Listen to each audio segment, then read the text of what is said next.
Hello, we are Tangle Time podcast. Wonderful to have you as our studio guest today, John Morrison and Cheryl Morrison.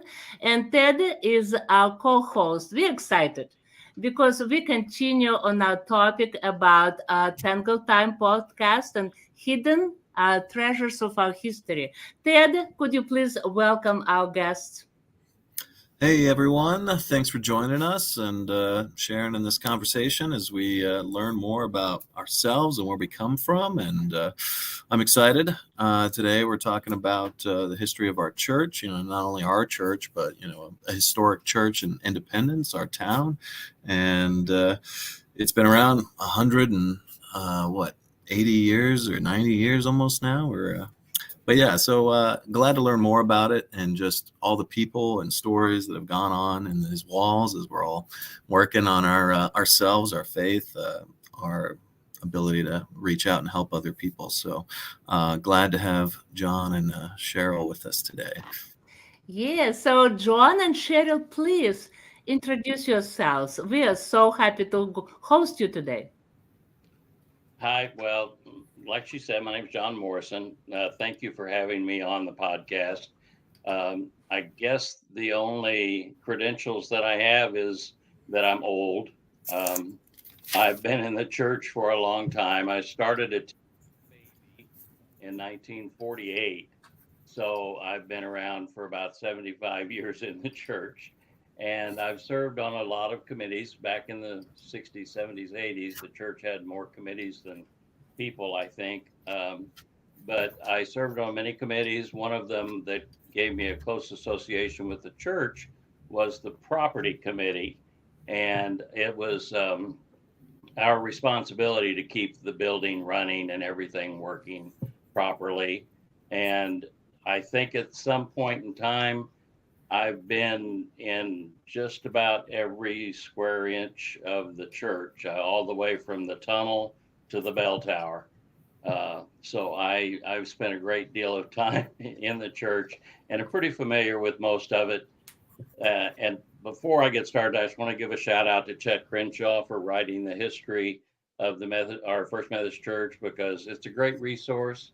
If you want to know more details, more information, anything else about the church, it'd be a good place to check. And I think that we might have those copies of those in the church library. Wonderful. And Cheryl, please introduce yourself because before we continue. Unmute yourself, yes. I forgot. I am fairly old also. I've been in the church since I was one. Baptized in this church by Ross Fulton's father in 1960, and married John in 1980. And our kids have gone through this church, and we've both just outlasted a whole lot of folks. There are very few of us left anymore, but there are some.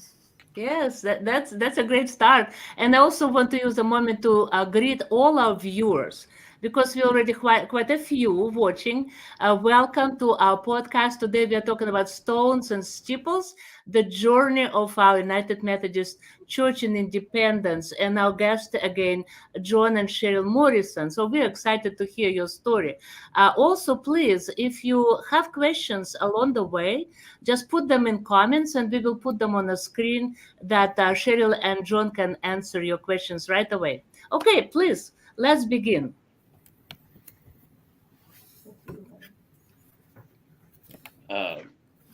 Did you have any questions for me about it? Not yet. Well, not yet. Let's see that maybe Ted already got some questions. It was great to hear that you've been around so long, both of you participating in the church. And, it's interesting you said, a lot of people have left and you've outlasted them. And, that's interesting about our church, how we do have quite a few families that have lasted, decades and decades. And, churches, we move, we, need something else that this church isn't providing. And so people move around, and that's to be expected. But it's great that we've had these groups of families that have been here for so long and can share this history. So it's great you guys are part of that. church property. I mean, yeah, I don't know. We could just jump in anywhere. I mean, you shared about the tunnel. So you've seen the tunnel, but it's now boarded up. I mean, we could start there. That's like a fascinating story. And like, what was the function of the tunnel? I think it was like ambiguous. Do we know what it was used for?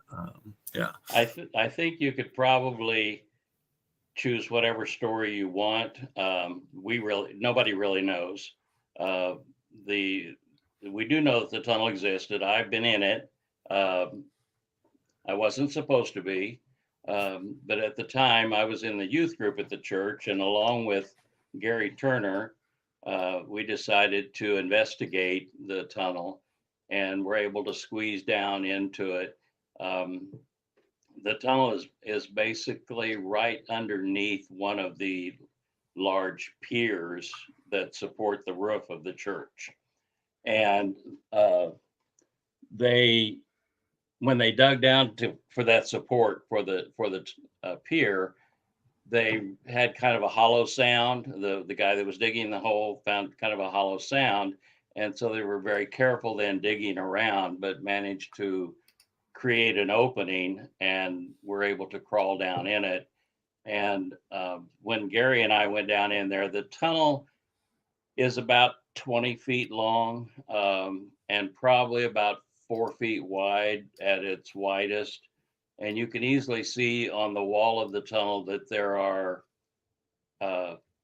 shovel marks where they had dug it out by hand, apparently, at least that portion of it. And we don't know.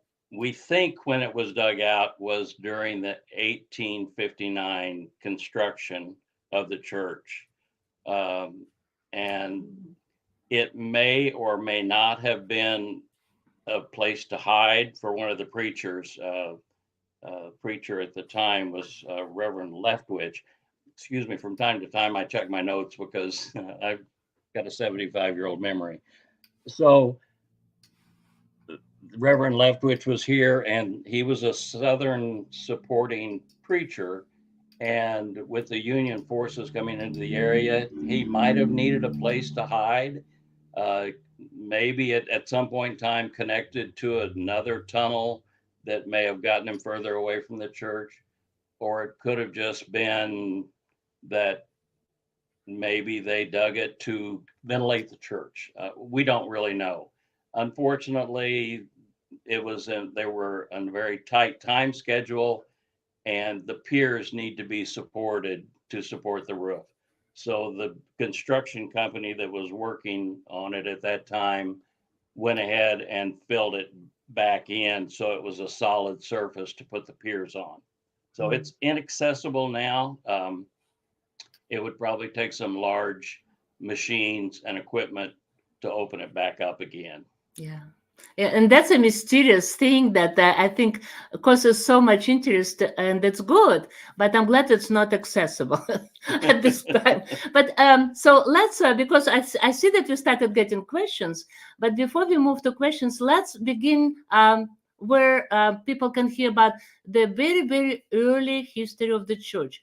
So let's say early beginnings. And especially one of the questions is, what was the societal and cultural landscape back in 1833? This is how far you did your research. And Right. that's very honorable. Thank you for doing that. So when the Society of Methodists was organized, so how did that happen? Because that led to building this majestic building, right? Right. In 1833, we really don't know exactly when they started gathering. There were no churches in town. There wasn't one anywhere. And so when they built, they were able to go ahead and build one, be the first one, but they just met in each other's homes. They were very influential people in the neighborhood.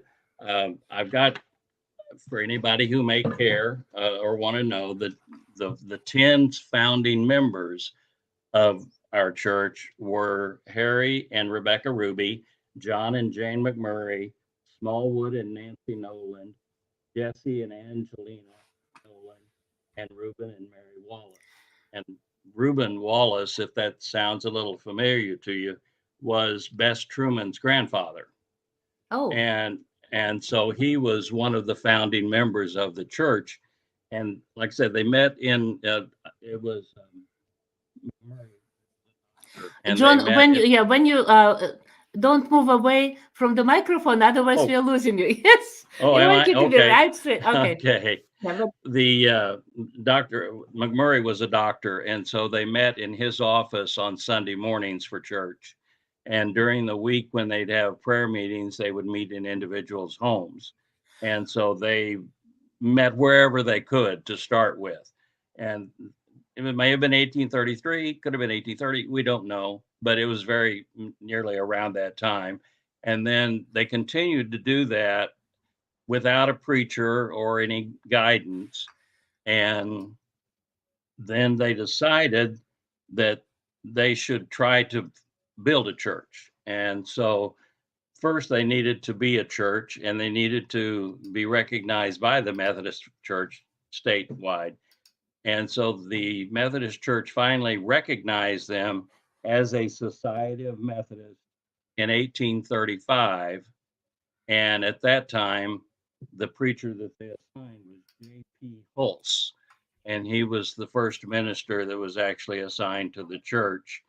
And they got together and decided that they needed to have a place to the actual building, and they decided on what they were going to build. And it was all set up so that once we were recognized, then it could formally become the very first church. And that's why that we celebrate 1835 as the beginning of the church, because that's when the first recognition was by the state church to recognize the foundation, the Society of Methodists here in Independence. yeah. That's really cool. Interesting. So when they were trying to get organized with the Methodists, particularly, they had to like choose this path. They had to have been exposed. Like there wasn't a Methodist minister amongst them. It was just lay people, and they had been exposed to like maybe from a Methodist. The guys on the horses that ride around. What are they called? The missionaries. Well, the circuit Circuit riders. riders. Yeah, that's right. And in fact, when you mention that, J.P. Hulse was actually a circuit rider, and he also served the church in Lexington at that time. So he was the circuit rider that came. He'd do a service in Lexington, then come to Independence to do a service here in Independence. So that's who would have exposed them. And like, I mean, I know they're all like, these people that you mentioned, the Wallaces and the Nolans, I'm reading a little history on Harry S. Truman and his history, right? And it ties into the Nolans and Bess Truman and Wallaces. And so it's like interesting to think they're coming over here, they're bringing in their experiences, because I know there's a lot of other churches right around us that started right around the same time, right? There's a Baptist church, a Presbyterian church, Christian church. I don't think there's a Baptist actually, but yeah, there's quite a few churches. There's a Baptist. Baptist is the church that's just north and west of our building. Right. So, and they shared a lot of responsibility.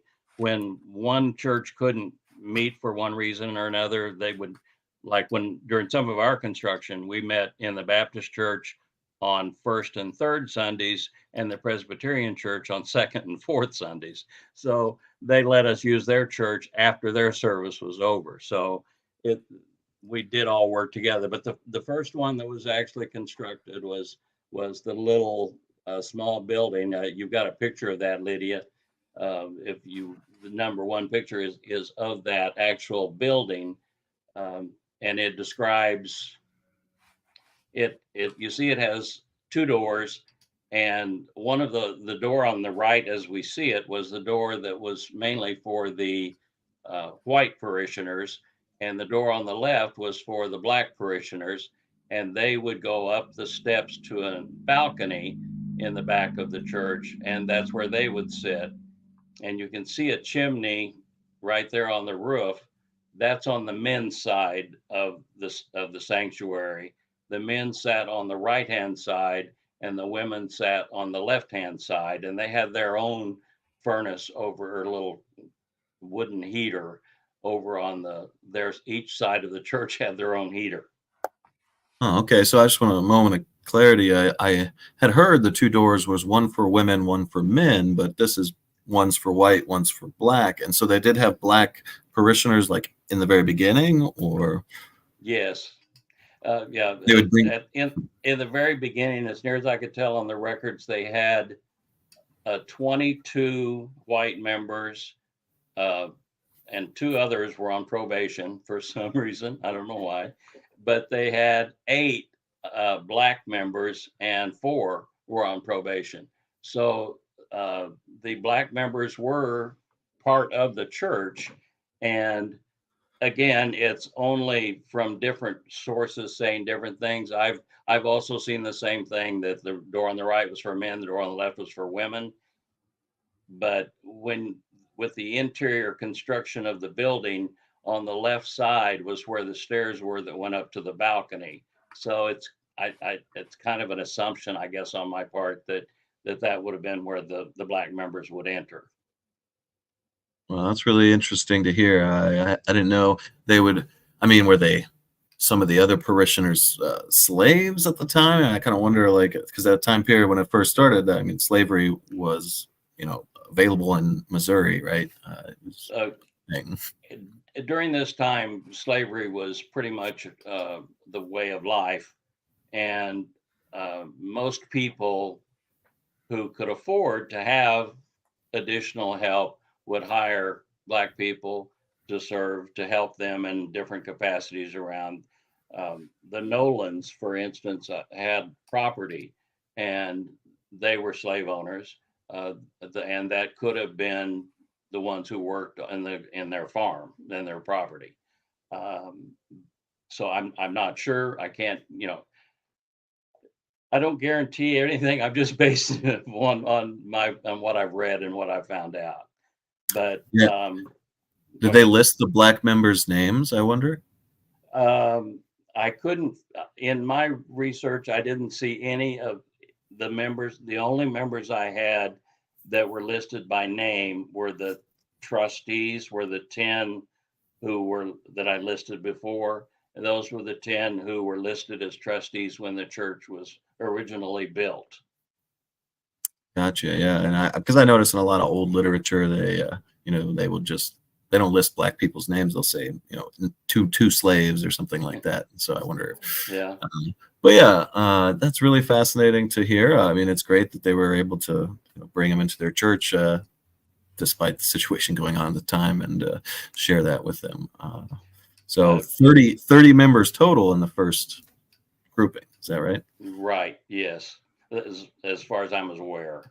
Yeah. In case you're interested, when the trustees, that group of 10, had to purchase the land to build the church, and they purchased lots 34 and 35 of Old Town Independence, and it cost $150. And that's how much they cost to pay for the actual land. When they built the actual building, even though it was started in 35, was not completed until 1838, and it cost $1,000 to build. And again, a personal note on that is it was a brick structure, and as is our current structure, and all of the bricks that were used in the original building and in the current buildings were from the Randall family, who lived down on Pleasant, and they own a brick factory, and they produced all of their own bricks. And one of their grandsons was William Randall, who was a representative to Congress from Independence, and he served for several years as a representative, and he was a very active member of our church. I have a question regarding this structure. Back in history, could you name some unique architectural characteristics or features of our church building that now show in our existing structure?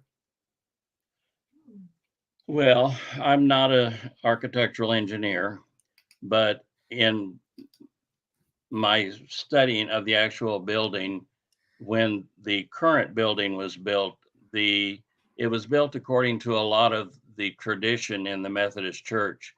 And that meant that in the south entrance, inside those two doors, was a large reception area, which was a place where everyone would come in, and then they would take the children on through that other door past the entryway to the Sunday school area and leave the children in the Sunday school classes, and then they would go up the stairs to the sanctuary level.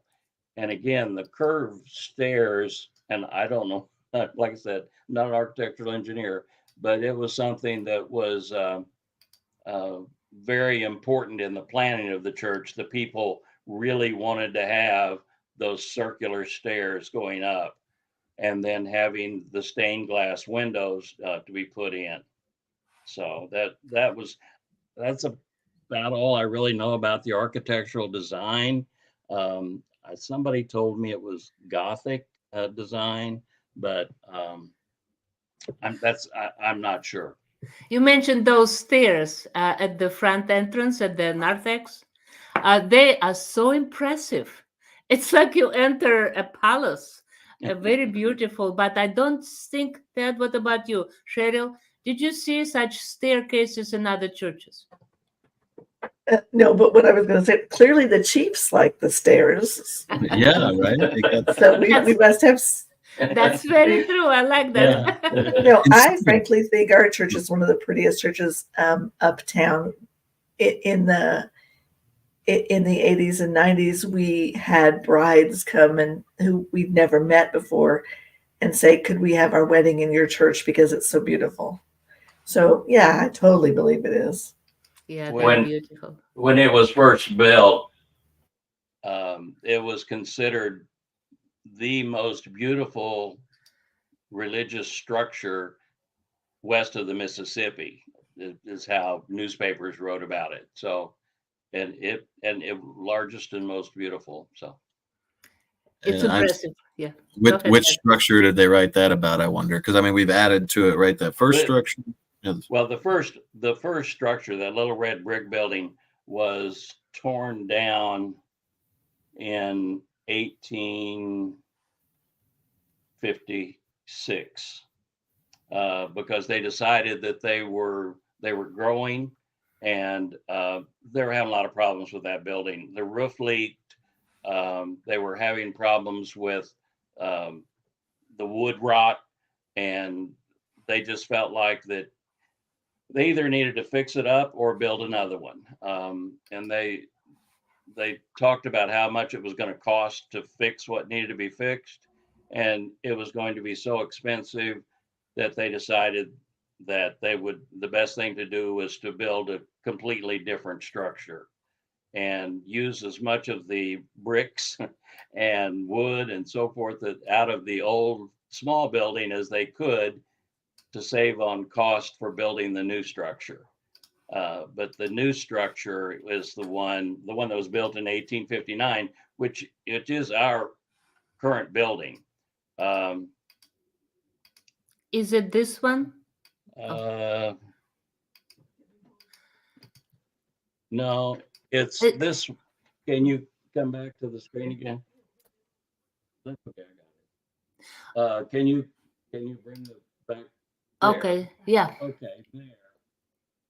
That structure is the one that was built in 1859, and it is still our current.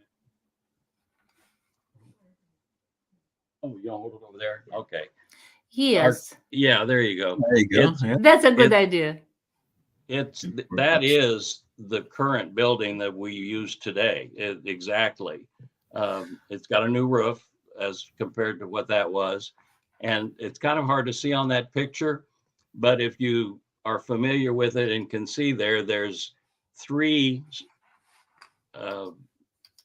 lead glass windows, the stained glass windows, and there's another one above it between those 3 and the steeple.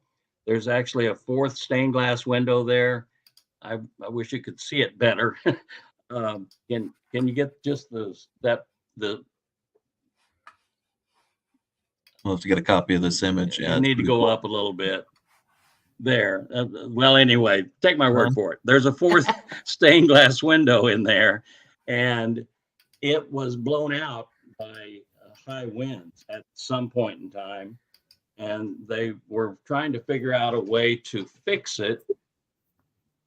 And it was going to be it would cost more to fix it than to go over to Bill Randall's house and get a few more bricks and just fill it in. So they just filled it in with bricks where that stained glass window had blown out. And you can't tell from the outside. It just looks like normal brick structure, no space for it. They did a really good job with the bricks. But if you go up in the bell tower, the stained glass window's still up there. And one time when I went up there, I was up with one of the older members of the church at that time. And I said, why is there a stained glass window up here? And he said that it was because that window was blown out. And so they had to pull it out and they just set it inside and then bricked over the outside and just left the stained glass window. It's too large to get out through the opening they had. So they just left it up there. So it's in the bell tower. Well, maybe we'll add that to the tour. Take them up there, show off the old stained glass. Now, I had a couple follow-up questions. So that building you just showed, and the building, part of the building we're in now because we added to it, but that was the building that people are writing about as the nicest, most beautiful church this side of the Mississippi or whatever, right? Right. So that's the building, and it kind of puts it into context for me because that was 1859, and then I know the Civil War is coming on. There's already been some conflict. We've already kind of made our allegiance to the South as a church in some way, and then we build this nice new building. And then I know, didn't they use that building in some way as like a hospital almost, or the various forces occupied it during the Civil War? Did that happen? Am I making that up? Yes. We had a Methodist Episcopal church.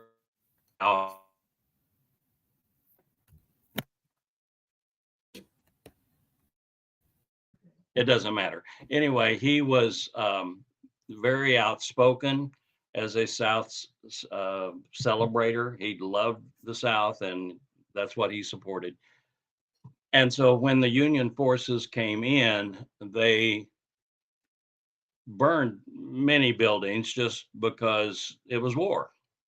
And they found our church because they were actually looking for that minister, and Leftwich, that's his name. I thought of it. Anyway, they were looking for Reverend Leftwich because they wanted to persecute, or they wanted to kill him. Actually, he was an enemy of the country, and they needed to get rid of him. And fortunately, Reverend Leftwich found out ahead of time that they were approaching. And so he took his family and left and went to the church in Lexington just to get away from the trouble here. And when the Union forces came in, they took the keys from the custodian, who was the keeper of the keys. And he controlled them, and he was the rightful person to have them. So they took the keys from the custodian and basically took over the church. It was used for several things. The lower floor was used mainly for storage and bunks for members of the Union Army to sleep. And the upstairs was used, they took out the pews and burned them for firewood. And it was opened up once the pews were removed, and it was used as a hospital area. And there was a great deal of, obviously, a great deal of injuries and physical harm that were being brought in there to have work done on them. And so they did do a lot of the work in the sanctuary. Jump ahead just a little bit. When they got the church back again and came in to try and clean up the mess, there were bloodstains all over the floor of the sanctuary area. Before we move to the question I had about women's role in the church, here we have Cheryl and myself, two women, and what can you say about the role of women in the church? But before that, let's review a few questions, especially two that apply to this period of history. So one of them is, could you share more about the church's role during the Union troops occupation? And you already started talking about the hospital. Anything else? It, it was just, it was just, they completely took it over. It was used for whatever they needed it for. It was used for storage. It was used for sleeping bunks for some of their soldiers. We also had built, previous to this, a parsonage just to the north of the building. And the church had rented the parsonage out to a woman who, Ms. Brazil, who had children and she needed a place to live. And so they were letting her live there. When the Union forces came in, they removed her from the house and used that also as a place where some of the officers could sleep. Wow. So they just kicked her out of the house? Yeah. Oh my Yeah. God. Cheryl, how about that?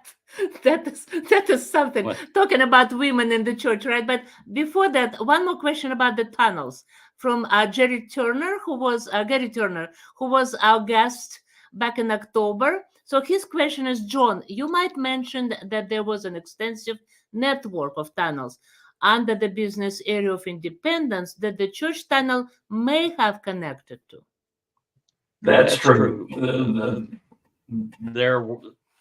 There are many tunnels around the Independence area. Most of them either originate or end near the Missouri River. It's pretty dangerous riding on roads out towards the river because there have been a lot of cave-ins, and wherever they find a tunnel, they usually fill it in. But there's a large, extensive network of tunnels. And when we discovered the tunnel under our church, the first assumption was, oh, I'll bet they're connected, but this is part of it. And they may have been. Again, like I said, when I was talking about the tunnel, we really don't know what happened, what the purpose, what the origin, what the purpose was for the actual tunnels. So it may very well have been to try to connect to some of the other tunnels in the area. Okay. And one more question, because I think Ted has a question, but I will just squeeze one more because this is from Ross Fulton, and he is one of your friends, just Gary and you and Ross. Does it apply to the same period in history, or this is different? When was Watson Memorial organized? I don't know what Watson Memorial, so you tell us. Watson Memorial Methodist was a North church. It was the Methodist Episcopal Church North, and it was named the Watson Memorial Church. I didn't research, I'm sorry, Ross, I didn't research a lot of material on Watson Memorial, but it existed at around the Civil War time. Okay, and it was a North church. When it closed, they moved to Christ. That's Christ Methodist now. That's out on 39th Street. Oh, okay. So And the old Watson Memorial Church is now Christ Methodist. Oh, I see. That's what it is. And I have to apologize. It's not Ross, but Ross and Rose, they are twins. So I've read it as Ross Fulton, but it's from his sister Rose. Rose, hi. Thank you so much for your question. And sorry for confusing you with Ross. So let's continue now. How about Ted? Do you want to ask this question about women? I can. I wanted to ask one more question about the Civil War aspect real quick. Do you know how long they occupied our church? It was first occupied in 1862, for sure. That's when the keys apparently were taken, and they were there until that. Even the Union troops moved out after the war was over, but they designated our church as a Methodist Episcopal Church North. So the Methodist, the Missouri State Methodist organization sent a North preacher to our church, and quite honestly, there wasn't anybody there. He was the North minister, but other North patrons didn't come to church. Um, the South was still, and the old members, the original people, all the original members were trying to get possession of the church again, and it went all the way to the president, and he sent a notice to a judge in the area and told him that he was going to leave the decision up as a local matter that should be decided by the local people in Independence. So they were actually in the church. They occupied it for a little over 3 years. Wow, yeah. So I mean, that's just really, there's a lot to unpack there. You can talk about interesting how they make those decisions and who makes the decision. I mean, they're like quartering soldiers in a building that, you know, these church members were supporting, and where were they going to church at the time? They couldn't get their church back. So yeah, but I mean, it was this time of war and there was this conflict. They chose a side, and they dealt with those consequences, but they called it Church North. No one wanted to come to this. I mean, they were using it as a hospital, so it seems like it'd be difficult to have a church service. Well, that was that was mainly after the Union soldiers moved out. As long as the Union soldiers were in the church and occupying it and using it for their needs, that's all it was. There wasn't any church preaching going on. But after it was over, and after they gave up the keys to the church to the janitor, that's when the state decided, okay, this is a North church. We need to send in a North preacher. And again, I know his name, but I can't remember it. Yeah. But Okay. he was the preacher who came in. He was the preacher who was in control of it. And if you want me to mention about the women, there's a story related to that, to the new preacher. The women felt like the men couldn't do anything, or they'd probably end up getting shot. But the women thought, okay, we own that church. It's our church. These were Southern women. And they said, this is our church. We paid for it. We built it. We used it. It's our church. And we should be in it. So a group of about 30 women with their sewing baskets and their knitting went to the church there. And they just went in and sat down and said, we're not leaving. And the northern minister then called the sheriff to come down and remove them. And so all of them were taken away and taken to jail. And they went before a judge, and he heard their case. And he decided that he really couldn't find anything wrong with what they were doing. So he let them go. And as a result of that, as a result of those 30 women, then the keys to the church were given back to them. And the South people were allowed to come back and start going to church there again.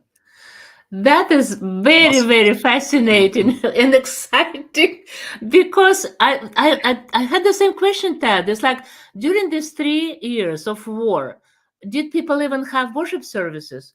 And so that is interesting that women took it back. And is it what you said, when the worship services started and life back to normal, or not? It took a while. There's not really a lot. There's quite a vacancy of information after Civil War. I have the information about the women getting together and so forth and getting the keys back.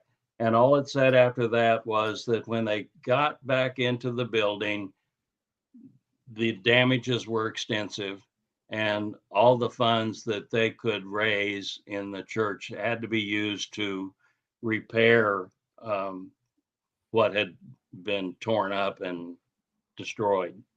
And so that was pretty much all that was said about it after that until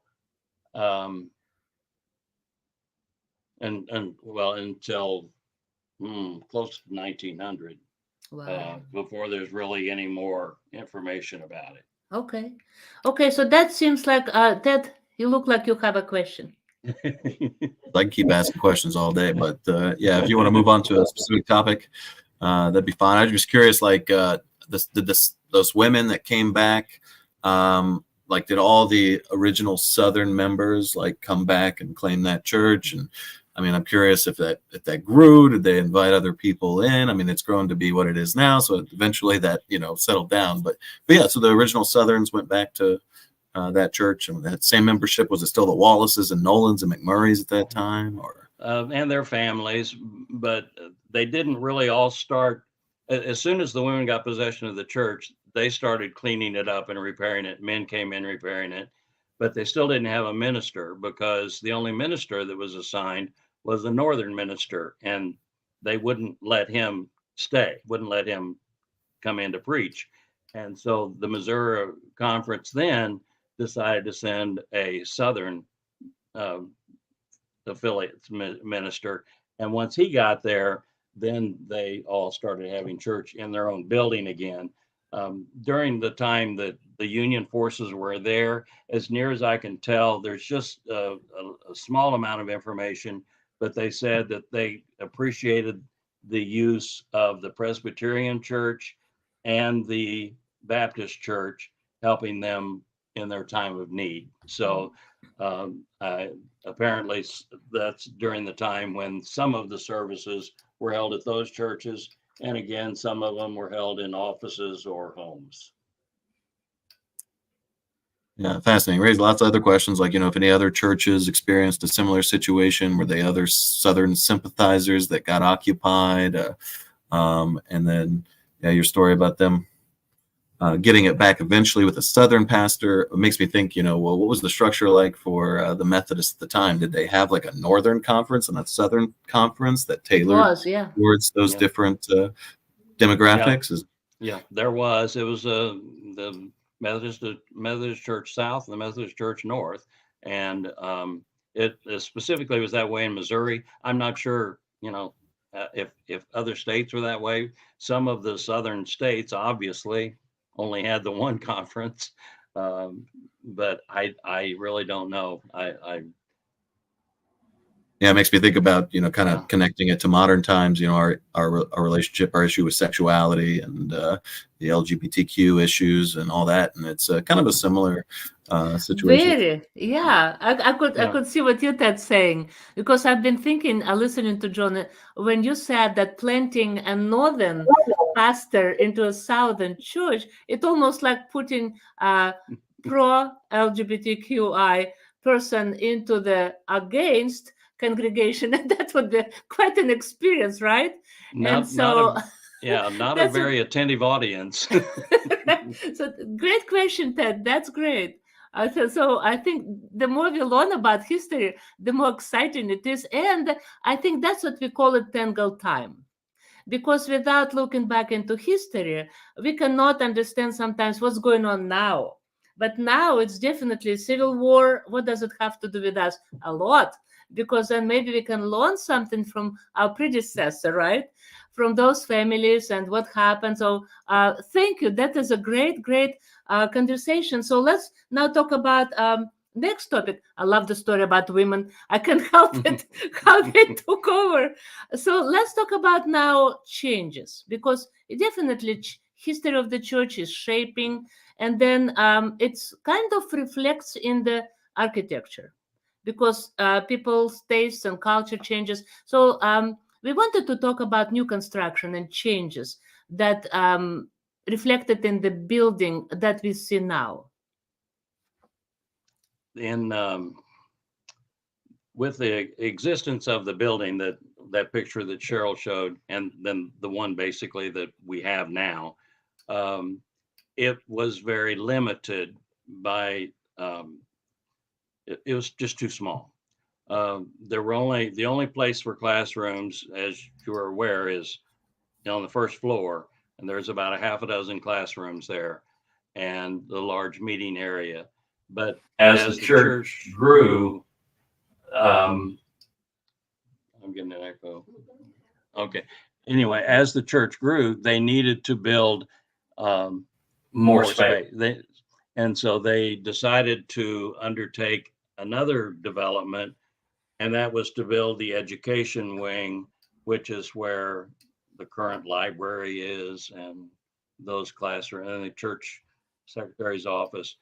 They decided to build that addition onto the church, and it had to be built perpendicular to the sanctuary because there was an alley that ran from Spring to Pleasant, east and west, and it was a city maintained and owned and operated alley, and we didn't own it and we couldn't do anything about it. So I say we, I mean the church. We couldn't do anything about it, so they had to just build it in the space that they had. And it was, you're aware, it's a very large, it's 3-story structure. But I think probably the main thing, in my opinion, as a good Methodist, is they had to have a kitchen. What are Methodists without a good kitchen and a nice dining room to share food in?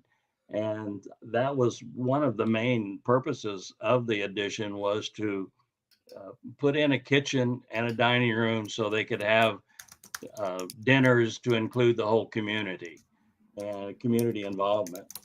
And so they built that was the first floor. The second floor was obviously more classrooms.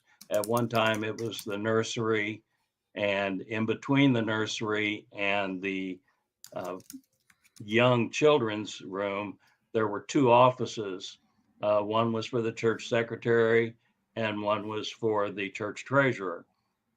And when, jumping ahead again a bunch, but those are the 2 areas that were removed when the gathering section was built. The young kids classroom was turned into a library. The other offices were removed to make the gathering, and then the other, what used to be a classroom, became the church secretary's office. And then 3rd floor, more classrooms. And then if you want to investigate, there's a set of stairs that leads up to the attic. And when you go up to the attic, you can look and see the connection of the old existing 1859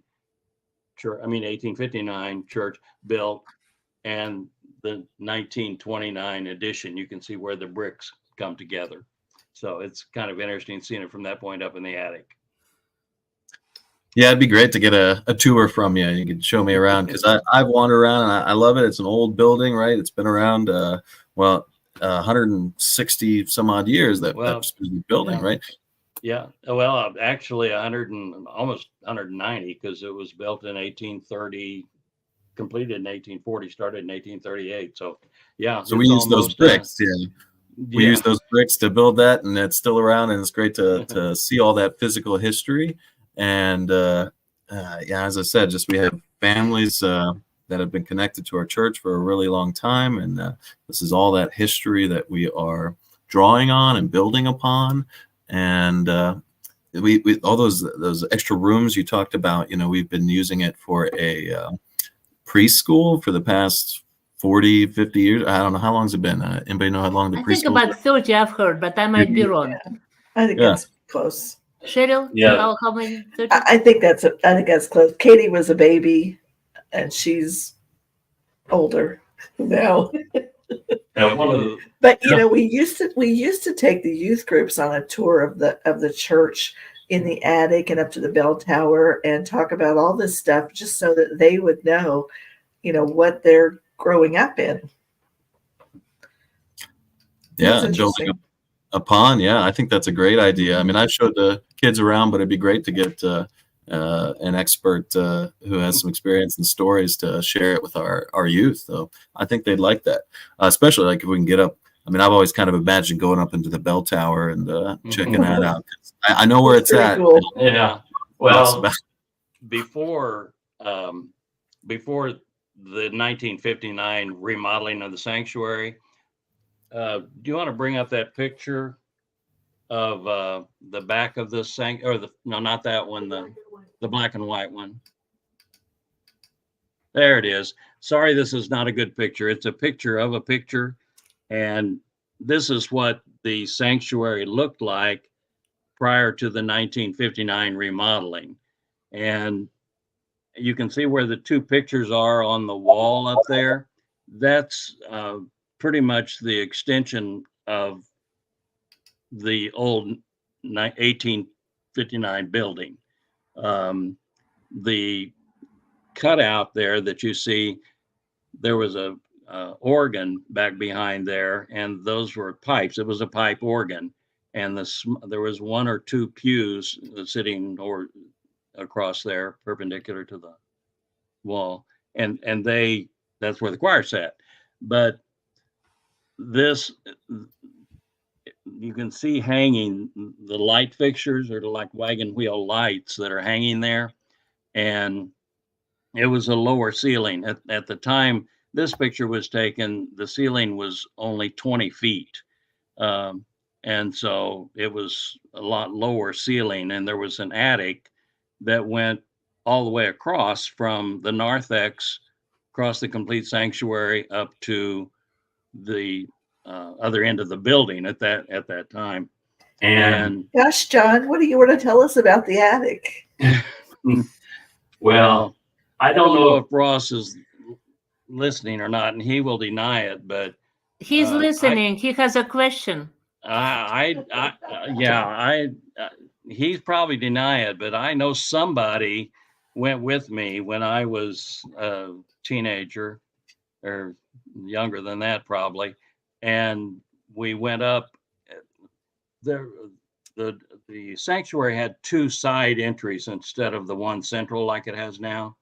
And each side entry had an aisle then that went up to the front, and it was an unbroken kneeling rail all around the altar area. And between those two doors, if you're standing out in the narthex, there was a closet. And if you open the door to that closet, there was a rope hanging down there, and that was the rope that had originally been used to ring the bell in the bell tower when we had the bell up there. One moment. Where's the bell now? Oh, well, yeah. The city sold we sold the bell to the city, and it's the bell that's hanging in the courthouse up on the square. Oh, so that's where it went. But before we continue, I have since Ross is right here, he has a few questions. Let's read them. Ted, could you read the questions? Do you see it well? I see, the Watson Methodist Church, and so this was the Northern Church, was begun in 1867, and so that was Delaware and Maple Street. And they shared a building with the Baptist until 1867, and then the cornerstone for it was set in 1903. So they started a church, but they were working out of another building with some Baptists back in 1867, and so that. Okay, and then also he has. Go ahead. Well, I'm just trying to piece together because this is the group that split from the Methodist Episcopal Church when they decided to go south. Is that? That's what he has something about that. Could you read more? Yeah, there's 8 members. It began in 1836. What's that? Yeah. Yeah, Lexington Circuit. Yeah. So that connects it, and we were part of that circuit, and so was the Watson Methodist Episcopal Church, which was the North Church, as he says. So yeah, I guess they did split, but it was they started after the Civil War, so I guess there was still some tension, and they couldn't come back with the Southern group after the fallout, I guess. Is that the idea? I wonder if we have those details of those stories. Unfortunately, all these threads, they're pretty tangled, and I wonder how much we could go back and connect with some of these, families. Maybe they have family stories that could fill in some of the gaps. Yeah, and here's from Rose. I'm game. I'd like a tour sometime of the church and the attic. So I think we should have those tours. Well, I just have to warn people, because on the attic, the steps are so close to the wall that at one point when I wanted to take a picture of the banner, I stepped too close, backing up, and luckily Jack called caught me. So otherwise I will probably rolling down from the attic. But so if we have a guide who knows everything, then we will prevent every incident possible. But yes, so let's have The- it. Well, the attic is a lot more accessible. It's at least got a set of stairs that goes up to it. The bell tower requires a ladder, and that's just to get up into the area. You can see the ceiling right back in the entryway of the church, between the narthex and the sanctuary, and it is there. You just have to get up there with the ladder now, and once you get up in there, all the levels have ladders, and it was risky when last time I was up there, and that's before the new spire was put on the top of the church. So Okay. it is an area that it has some lights up there, unless they're burnt out, but it's probably a 1 or 2 or 3 person excursion at a time. It would not be open for large groups of tourists. Okay, but still interesting. Before we continue with the topic that is interesting for everybody, personal anecdotes and story to conclude our podcast, but we have quite a few questions. 2 are from Gary Turner again. So that is back to the Civil War. Is the Episcopal Church South sign still on the church south entrance? No? Do you want to answer that? I don't know. Cheryl, It's do you have the there. answer? It's engraved in concrete, so it's there, but it's been covered up with another sign that just says Methodist Episcopal Church. Okay, So First United Methodist Church. yeah. So they put another sign over it just to make it more accurate. Okay, and another question. Cheryl, do you want to add something? Just a minute, I gotta wake her up.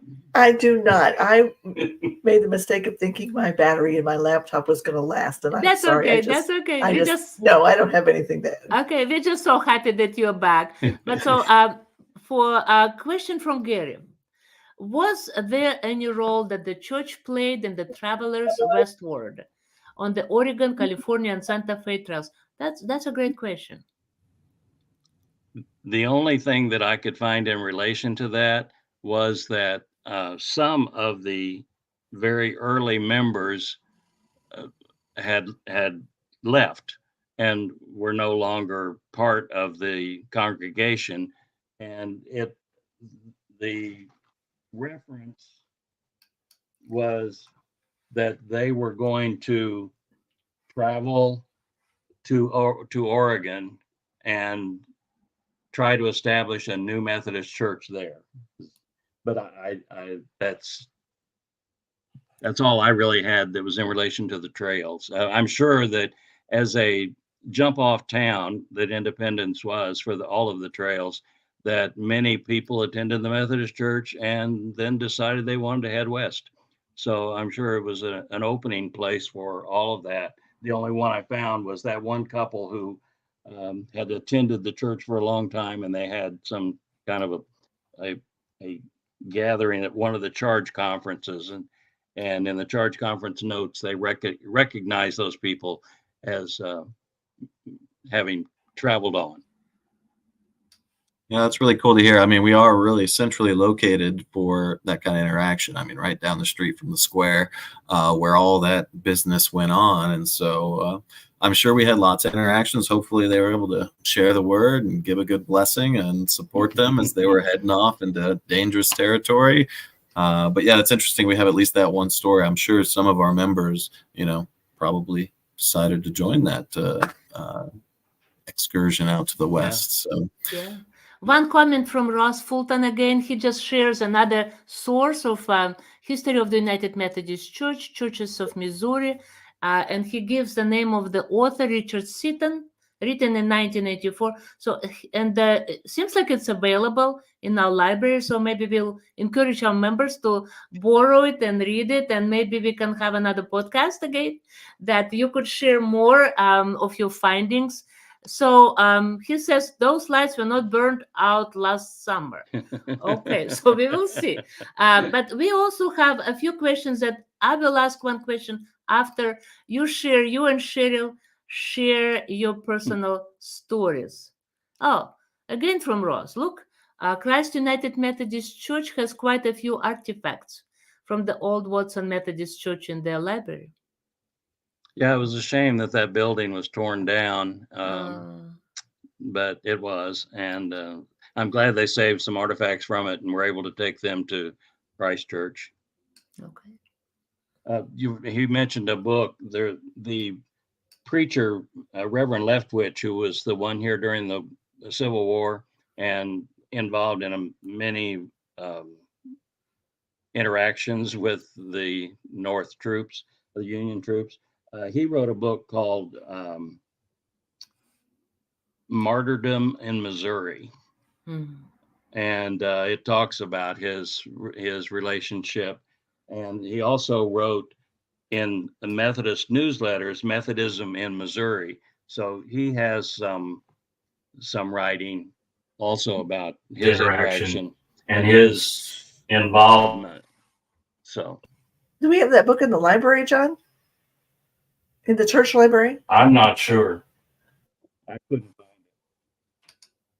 find I could see that Ted stepped out for a while. So let's continue now with your personal stories and anecdotes that maybe you can share today. And you know how much people love personal stories. So anything you could share at the end of our podcast. it.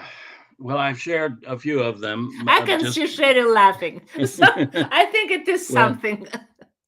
I've shared a few of them already with my excursion into the bell tower.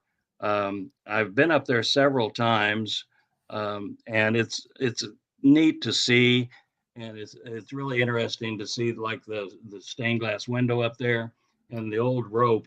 I'm not sure if it's still there or not since last time I was up there, but the rope used to hang and it was looped through a hook that would allow them to bring it down and ring the bell from the narthex area. Um, and the same thing with the um, tunnel. Um, that was one of those places where I was able to go, and I really have tried over the last couple of months to find someone else who had been down there, but unfortunately, the last one that I know of was Virgil Bybee, and he passed away just a couple months ago. So he was the last one that I knew of that had been down there, and I just would try to find someone else to get some input from them regarding that, but it's neat to know that, and there's a couple of us still alive who were in the actual tunnel and experienced that. But most of the interaction, personal interaction, is just the the church is part of our family, um, and it has been since we first started going. When we first came to Independence, my mom and dad, my dad was from a Presbyterian family, so we started going to the Presbyterian church, but they felt like they weren't that friendly. And my brother, my oldest brother at the time, was interested in Boy Scouts, and Jimmy Harless, who was involved in scouting in our church here, um, talked to him and got him convinced to come to our church and go to Scouts there. And with that involvement, my parents, well, my mother, I said my father was Presbyterian, my mother was Methodist, and she grew up Methodist. So she was happy to get back to a Methodist church. And we then decided to stay with the church because they really felt welcome and comfortable in the Methodist church. And I grew up there, I had overkill. I had 15 years of perfect attendance pins. Just so, and if we ever did have to leave town, my brother was a Methodist minister. And when we would go visit one of him at one of his churches, the Sunday school teacher there would write a note that said that I attended church at another place so I could keep my attendance perfect. Good. But then, like Cheryl said, we were married in the church, and our kids grew up in it, and have a lot of the really great experiences, and it builds a nucleus to build a family around, and it's just been part of us for 75 A years. long time. Yeah. Yeah. We used to, when our kids were in high school, they were in youth group, and our church has a lot of nooks and crannies. And they used to play the game, whose name escapes me. Katie would remember it. Adam would remember it. The game where you hide, and when someone finds you, they stay in that hiding place. You got to wait and there were so many places in our church to hide. The kids loved playing that game, and it just it was, in my eyes, a terrific thing because Katie's texting me. Sardines is the name of the game. Thank you, daughter. Gave the kids such an awareness of what our church was.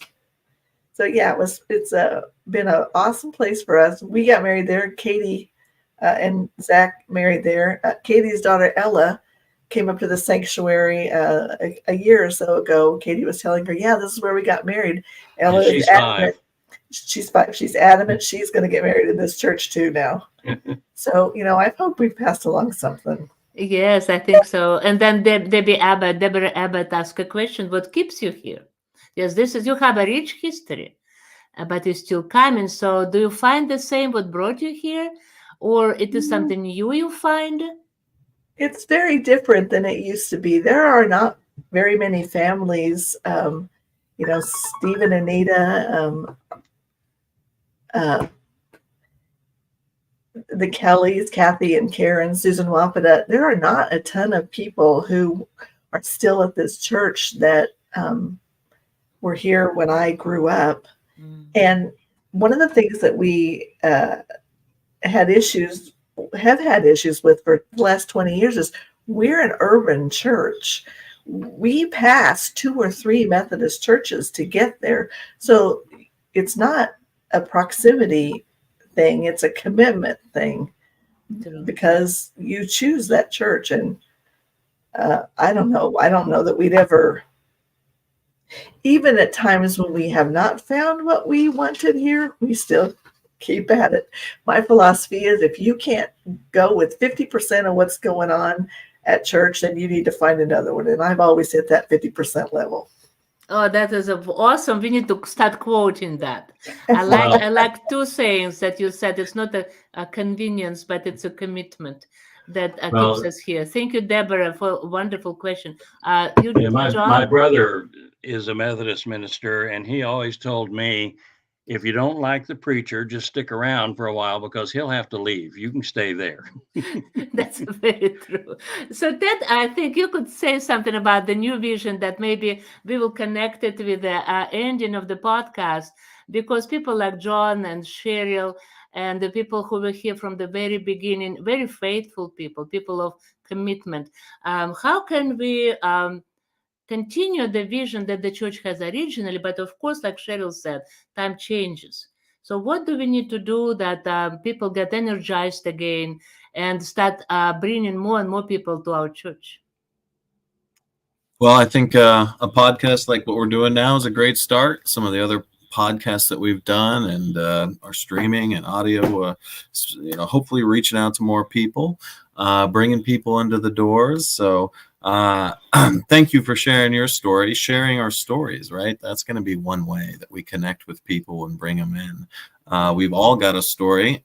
We've all got, relation churches and can understand our church and where we're coming from. Like you said, this church in particular, full of love and friendly people that will share that with them when they come in. And so I felt that when I came in. I'm glad you guys have felt that, at least 50% of the time coming in, because I think our history is a really useful asset for our church as we go forward and continue showing people God, telling his story, Jesus' story. So thanks for sharing those details, and we look forward to hearing more. I mean, I'd like a tour. You show me around, tell me some more stories. And I you guess, owe us, yeah,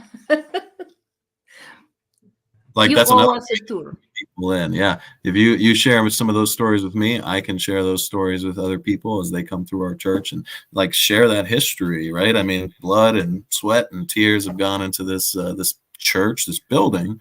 It all comes from people, these hands and feet of God. And so